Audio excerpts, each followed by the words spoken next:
This is Pod Populi, podcast for the people.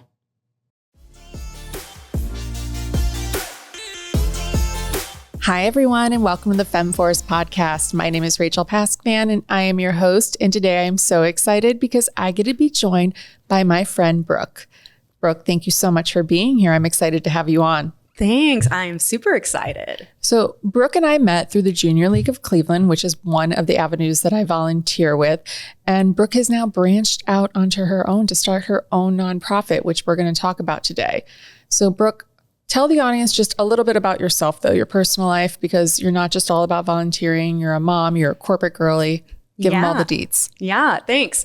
So my name is Brooke Potraziba. I live in Avon Lake, Ohio, so the west side of Cleveland. I moved here in January 2024. So yes, right in the middle of winter from Pensacola, Florida.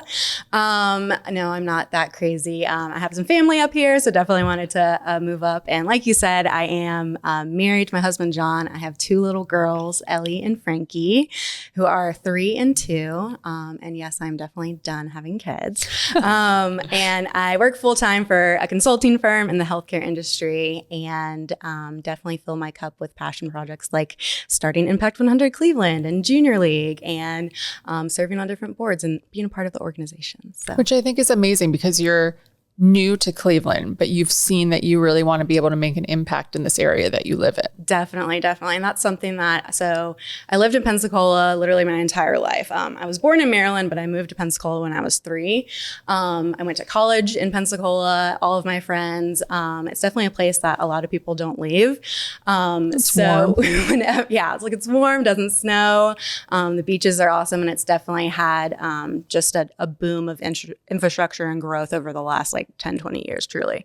So to make this move, especially with my whole family, literally across country, it was definitely a big jump, but I knew that it was important for me to still have a community and build that community. And I know in order to do that, I had to put in the work. No one was going to knock on my door and be like, this is how you get involved or make friends that way. So I was definitely intentional, and something that I knew that if I wanted to thrive here, I had to put myself out there. No, it's my best tip when people are like, but you move, not all the time, but moved enough in my adult life where they're like, but how do you make friends? And I'm like, you volunteer. Yeah. I was like, you find an organization of like-minded women who are of the same caliber, educational background, all of the things. And I'm like, and you're making a difference at the same time. And women that take the one variable of time that is so fleeting in all of our lives to spend it on others. I'm like, those are the kind of friends that you're going to want to be around. Exactly. So those are the one type of women.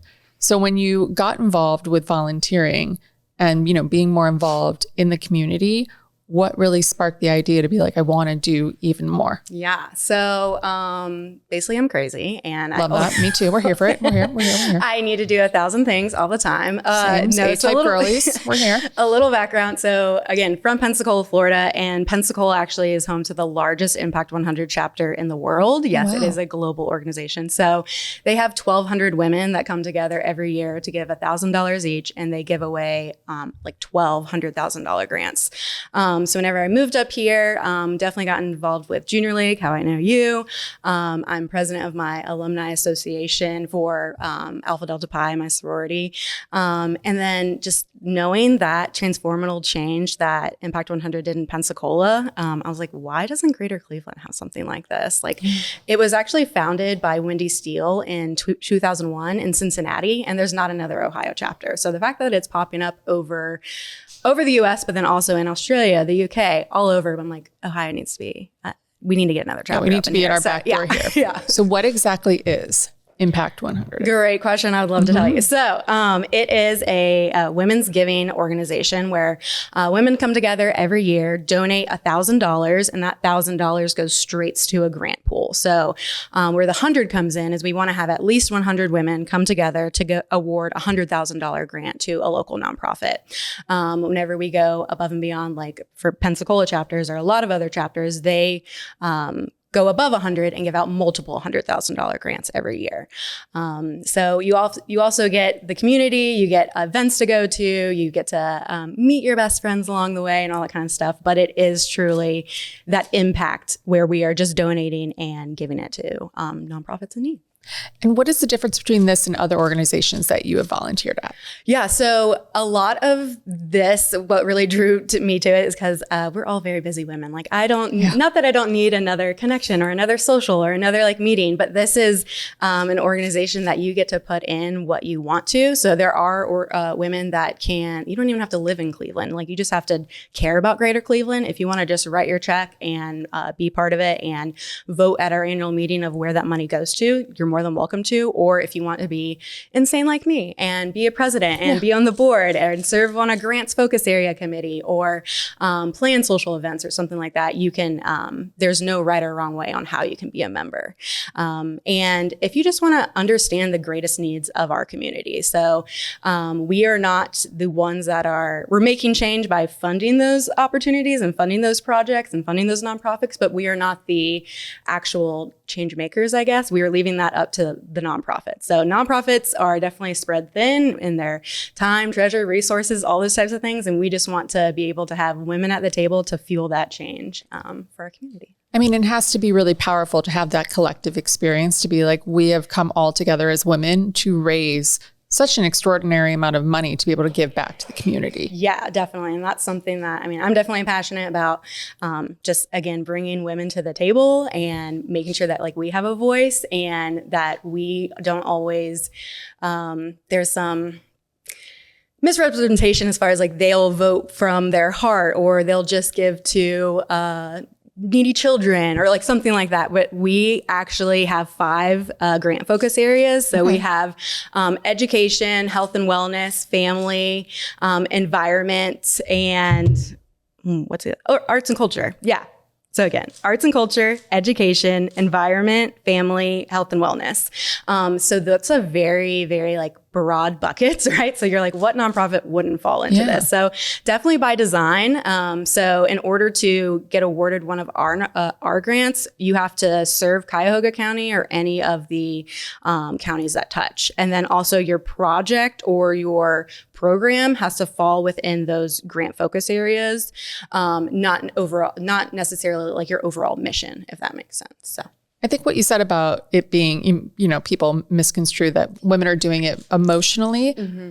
There shouldn't be something wrong with that though. Like if it's tugging on our heartstrings, there's probably a reason why it's tugging on our heartstrings because it's probably a dire situation or just something that is really unfortunate. And I'm born and raised in Cleveland, Ohio, moved out to San Francisco, came back from New York, did the whole tour, but Cleveland has such a special place in my heart. Mm-hmm. But you can see where the work needs to be done. Definitely. And it is for a lot of the children because half the time that's how you're breaking the cycle in poverty is starting with the generation that's in need at this moment. And then it affects their children and, the cycle continues. Yeah. 1,000%. And one of my first jobs, or literally my first job out of college, was working for United Way. And that was like really set the tone for me as far as I was volunteer manager. So I was able to meet and greet with a ton of other organizations and understand like their greatest needs and how, whether that's volunteers or time or money to see like how they actually like fulfill their vision. So that's really goes back to like my founding like principles. And I was very, very thankful for that opportunity to be able to understand that from the beginning. And it kind of set my trajectory for volunteerism and getting involved in the community. So what happens if you reach 1,000 women and you have like 1,001? Yeah. That want to join or 1,003? Well, I mean, if we reach 1,000, then we're giving away 100. Yeah. Well, no. So we would, so if we hit 100, so like right now we're 6 months away from our deadline, which is December 31st, 2025. And we're already a quarter of the way there. So if we get over 100, then I think our next goal would be like 150 or 175. So if we have that, we would either give away a $100,000 grant and a $75,000 grant, or maybe our board decides just to give away one $175,000 grant. So I do get a lot of questions from, well, if we hit 100, why don't we give out $10,000 grants or something like that? And this is where that impact truly comes in to be like truly impactful. Not that, because there's definitely giving circles and other organizations or how $10,000, $5,000 would truly be transformative for organizations. But again, just that is what sets us apart from other giving circles is that we are giving at that higher caliber. So record for the first year is like 307 members. So mine's 308. So we will see if we hit it. Totally hit this goal. I'm not even a little bit worried about that. And like once you're in power and you're part of the organization, how does the organization choose which? Because there's got to be so many that are coming to the door. Yes. And so many, I mean, like the Cheesecake Factory of options when it comes to like wanting to give. So how do you really narrow it down? Is this done by like an essay or interviews, or how does that work? So another reason, just what sets us apart and truly why women do want to get involved, because we have 100% say of where this is actually going. So whenever we have our deadline, again, December 31st, 2025, in January, we will have a big reveal event, which will say, hey, we had 310 members or however many. And then Manifest all of this. I'm here for this. And then we would say, like, put it out to the community to say, hey, we're giving away $300,000 grants. Let's open that grant application and start spreading the word to nonprofits, because I mean, we can rally enough women, but if we don't have those nonprofits that are actually applying and having those ideas, then what are we doing? How are we actually forming change? So from there, we have a grant application process. So a grants chair, and who will lead the charge of sifting through those applications and then dividing up into focus area committees. So going back to those 5 areas that I was talking about: arts and culture, education, environment, family, and health and wellness. There's a grants focus area chair that sits under each of those. So let's say we do hit over 3 and are giving away $300,000 grants. We would have as many nonprofits as they want applying to any of these focus areas. And then after our committees are going through making sure that the organization is financially stable, that they are aligned with what our mission and vision are, like making sure that have they been in business or serving this area for at least 3 years? Do they have any like PR issues, or do they have women on their board? Yeah. Do they have, I mean, there's like, are they actually making that impactful change that we want to be behind and that we want to see like truly thrive in the community? So from that, we will narrow them down with that criteria, and our grants committees are still like working through exactly what those committees or what those criteria are going to be. Because another great thing about Impact 100 Global is that it is up to each chapter to decide what is going to be the best fit for their for Greater Cleveland or whatever city they're going to be in. So from the grant selection process, we will then pick a few finalists. We do site visits, we will do interviews, we will ask more questions, and again, to make sure that this grants area focus area chairs do think that this is like our best bet to truly make an impact for Greater Cleveland. So from there, we will then have a Meet the Finalists events where our members will be able to hear, let's just say we're going to have 5 finalists, one in each focus area chair, one of each focus area.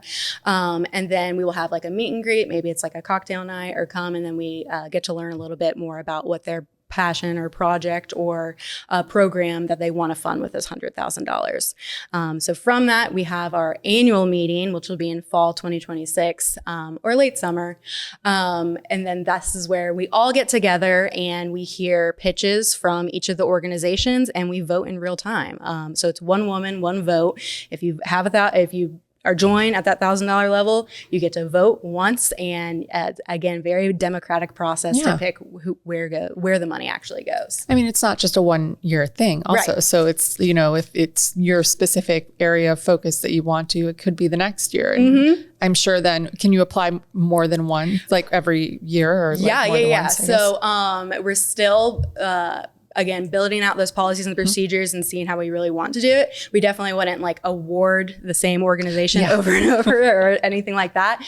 And we want to make sure that what we are funding is going to be sustainable outside of our funding too. So it's like, if this project is, if we don't really see a future of how you're going to continue that impact past our $100,000, then again, it's like not really going to be a good fit. We want to give you that boost and help you push your mission forward, but it's up to the nonprofit to have that like long-term plan. But as far as there are definitely chapters across the US and beyond that nonprofits will apply for like 3 years minimum, and they still don't get it. So I mean, like they'll apply year after year, and it just takes a long time, just because some, like in Pensacola specifically, like a lot of nonprofits even build programs and projects around like hopefully getting an impact grant since they see that transformational change in other nonprofits. Well, and I can only imagine that the women that are, wanting to be a part of this are going to reach out to their networks and be like, but this is like a great idea for you to want to be a part of. And like the girls are, gabbing about this is like what you want to be a part of. And you want to, if you want this money and you want to be able to, it could be a huge difference in an organization and that organization then to be able to filter down into individual lives. Definitely. And so like already, I mean, again, I'm not from here, and we have just been kind of like word of mouth and spreading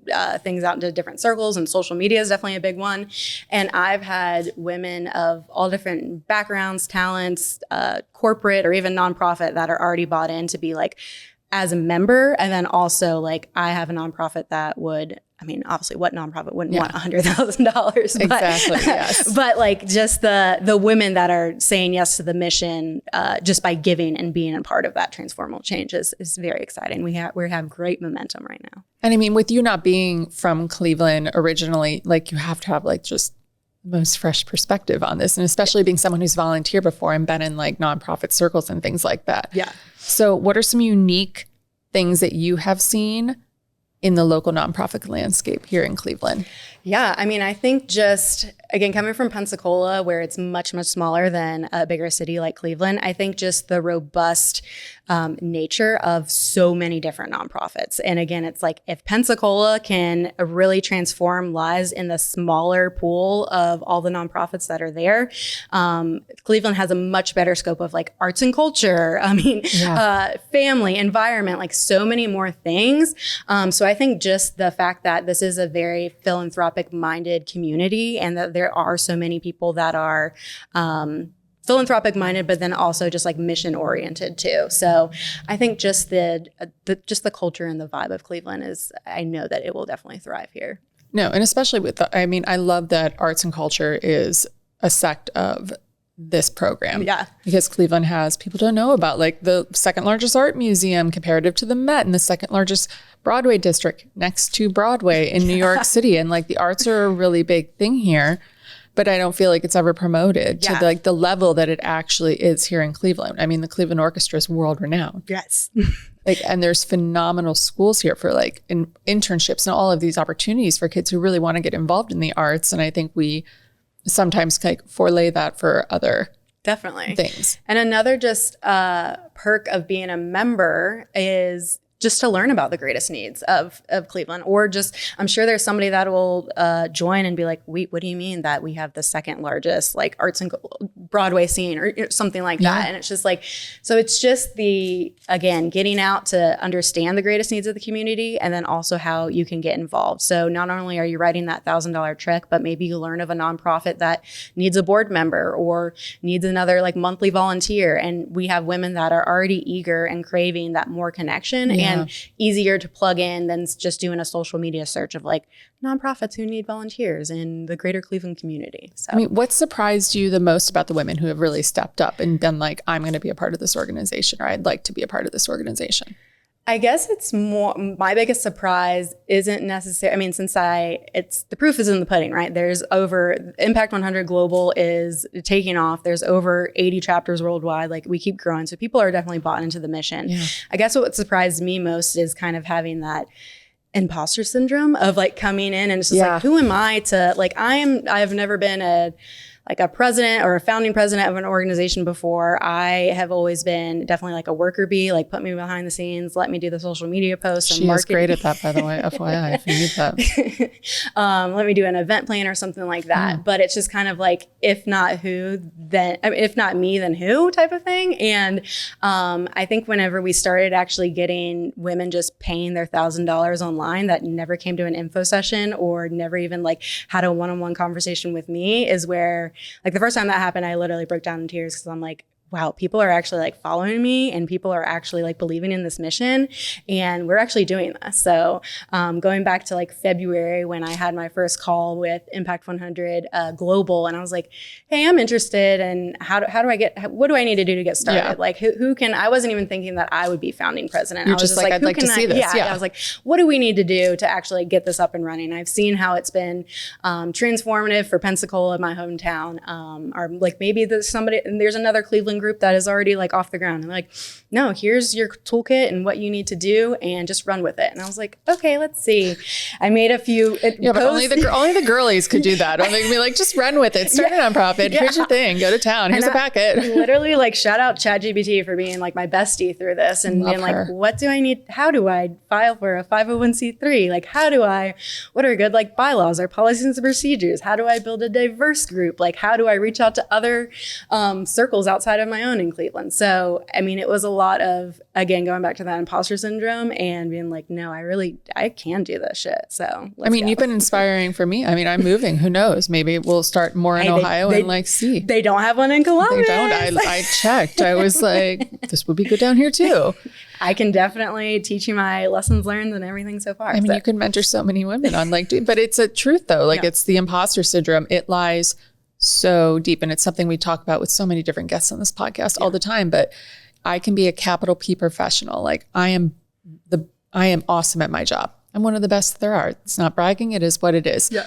But like, it still sits within you to be like, I just don't know if I could do that. Or like, should I be able to do that? When I got on the board of the junior league, I'm like, girls, I've only been here for 1 year in this chapter. You want me to be on the board now? Yeah. And I'm like, okay, I guess when you make a lot of suggestions enough, they're like, all right, well then go and run with it. Exactly. Like, have your thing. Yeah. But like, how are you balancing this with like being a mom and a corporate girly and you're on the board of the junior league and you have all these things? Like, is it like the movement of this that you're like, I want to take the time and do this no matter what? Yeah. So I think it's, again, going back to, I'm a little crazy. I am a Myers-Briggs, like ESFJ, Enneagram 3. Like We're taking all the tests. Yeah, I was like, I know I am an overachiever and I love just to get shit done. She is a Ravenclaw. I'm here for that.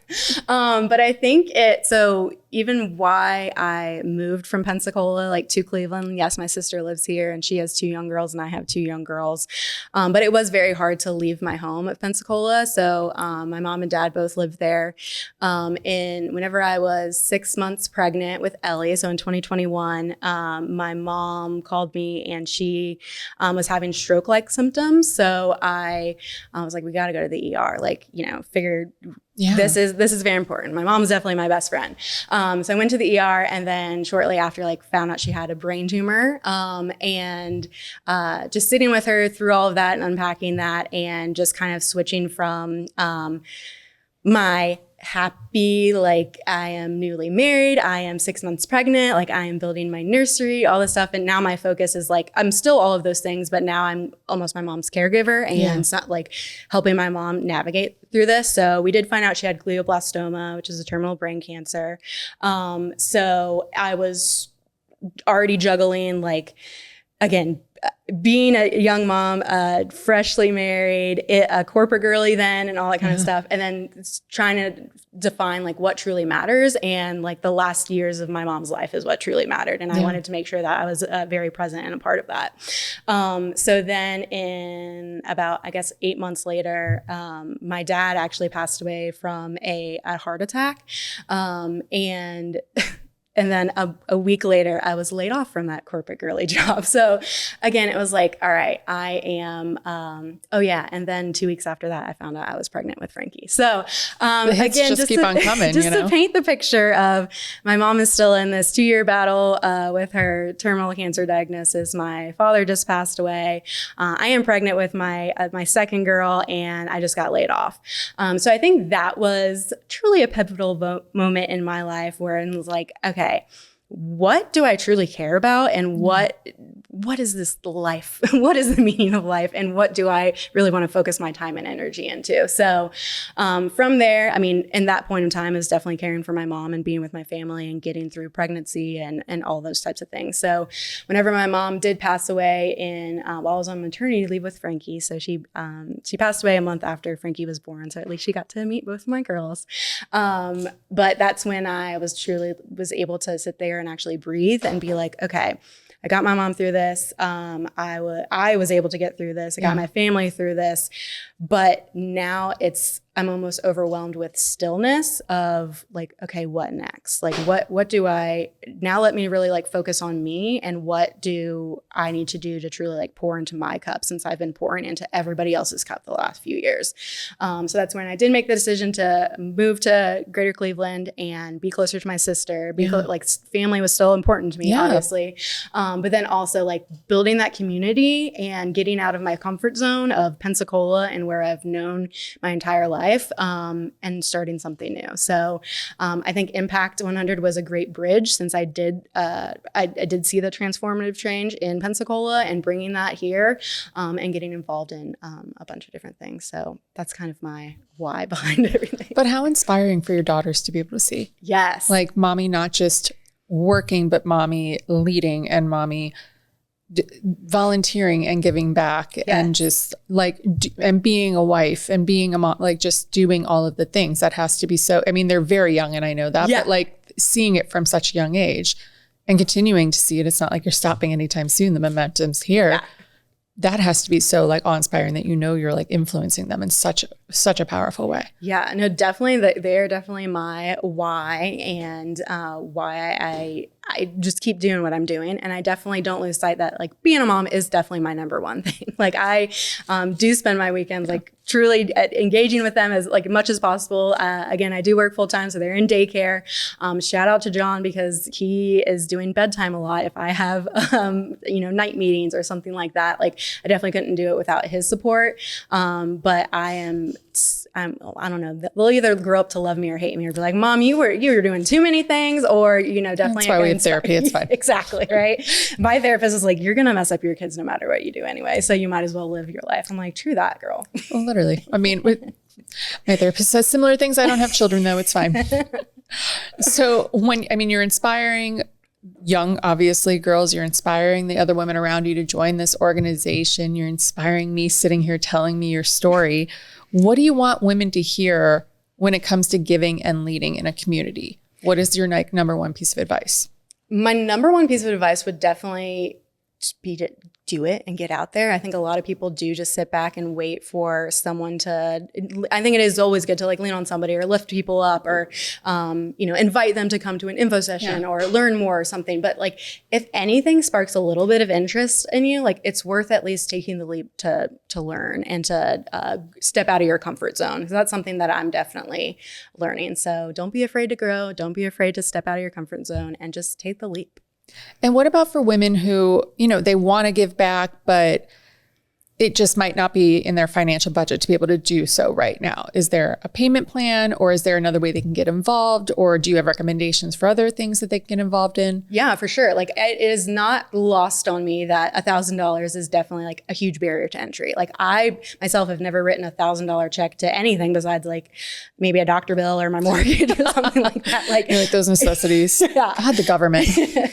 So it's not like again, it's like I am very aware that this is a big ask and it's a stop and think gift. Yeah. But again, it is our only requirement of like that impact. So if we definitely have other opportunities to be like friends of impact, if you want to give at a lower level and at least like donate to our operating funds or something like that. Yeah. As we're building out our events, like we don't know what that will look like, if they are open to the public or if they are like ticketed events, or truly just like anybody having a business or an organization, just sharing, being a part of our movement on social media, sharing with nonprofits or sharing with other people that might be interested is a great way to get involved. But Cleveland has no shortage of inspiring, awesome organizations to be involved in at any level, whether that is as a donor or as a board member or as a volunteer.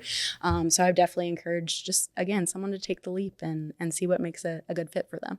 How has this impacted your leadership style? Like this has to have like affected you in your day-to-day 9-to-5 job. Yeah.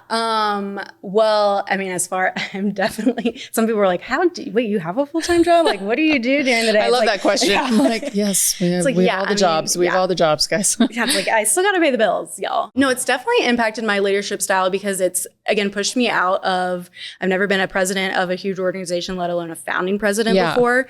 So I think really just being able to think about, usually for like boards, it's just like, oh, whoever applies like gets the board, or whoever gets voted in as president gets it, or events director or something like that. Like stopping and thinking of like, wait, I really need to be intentional about who I'm placing in these, and think about like all aspects of like diversity, inclusion, like understanding like that this is a heavy lift from the very beginning. So I think just putting on top of being on podcasts, never been on a podcast before. Like I don't love public speaking, but it's just like pushing myself out of my comfort zones to like, again, if I want to take my leadership and professional development to the next level, like I have to push myself out of my comfort zone and get into that. And that's so inspiring. What's your big vision for the future of Impact 100 in Cleveland? Like I know you said you've got a goal of like 310. We're manifesting. It's happening. Yeah. What's your 5 years down the road? Yeah. I mean, I think our overall like long-term goal would be to at least get 500 members to be able to fund one of those impactful grants within each of our 5 focus areas. But I think truly just becoming the like go-to organization for women to like truly, again, find out the needs of the greatest needs of the community. And then also like where they see themselves like putting the greatest gift into. So you see where your money goes. Yeah, and that's a huge thing for, I think, a lot of women, especially given the current political climate and the financial and economic climate that we're in right now. And we're heading into another recession and all that stuff. Yeah. If you're willing to give and you're able to give, to be like, but I know exactly where that money is going to. Yes. No. Like that's got to feel so good for somebody to be like, but I wrote the check and I know I can see where it's going. Yeah. Yeah. And we definitely have just different committees that are going to be following up. We're not just writing that $100,000 check and be like, deuces, see you. Like, hopefully you do good. Like there's still follow up. We're still making sure that, I mean, some chapters go as far as like, if let's just say the project is to buy a mobile mammogram van or something like that. Like they want to make sure that, okay, here's your $100,000, but we actually want to make sure you purchase this van that benefits like Greater Cleveland. Like buy it directly from here. Like don't outsource it. Like again, so we're giving away that $100,000 to really impact the local nonprofits, but there's a lot of economic impact and like a trickle down effects like throughout way past that. So again, hinting on impact and how it can truly be like a ripple effect and benefiting all the communities. Yeah, but what an amazing ripple effect you're going to have on Cleveland. Yes. Like that's just, and then it continues to grow and it continues to go over. You're not just having an impact on the organizations you're going to be giving the money to, but the women that join and giving them these opportunities to, meet other women like this or gain leadership experience and things like that. That's so invaluable. It's like, that's life-changing for people. Yeah. So you better start a Columbus one. We're working. We'll work on that next week. We'll put it on the list. All right. We're going to do some rapid fire here for you. Okay. A woman who inspires you. My mom, definitely. I mean, one local nonprofit you're loving right now. Besides Impact 100 Cleveland. Darn. Definitely Gigi's Playhouse or the Kids Book Bank. And Ronald McDonald House always has a very near and dear to my heart. So. They do such great work. What does impact mean to you in one sentence? Transformative change and just the ripple effect again. All right. And then one last question I like to ask all of my guests. If you could give one piece of advice to your 16-year-old self, what would that be? Besides, don't get bangs. I would say that is for everybody out there. Some of us made mistakes, guys. Don't judge her. Okay. She's done so well in this podcast up to this moment. No, I would definitely say, again, go for it. Put yourself out there. The only way that you're going to grow and get out of your comfort zone is if you do get out of your comfort zone and take the leap. So don't be afraid. Imposter syndrome is real, but your thoughts and actions are leaps and bounds past that. So Tell everyone where they can find out about Impact 100, where they can follow you on socials, where they can apply to be a part of this or just apply for the grants. Yeah. Where can we do that? Yeah, definitely. So our website is www.impact100cleveland.org. And all of our social handles on Instagram, Facebook, and LinkedIn are just Impact 100 Cleveland.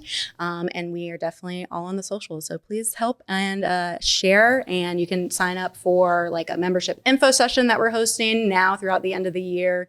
And then also just different meet and greets that we'll have popped up. So awesome. Thank you so much for being here, Brooke. And everybody, make sure you go check out Impact 100 Cleveland or just an Impact 100 around you. I'm so excited to see what kind of impact this is going to have on the city of Cleveland and the world. Let's be optimistic. thank you. Thank you.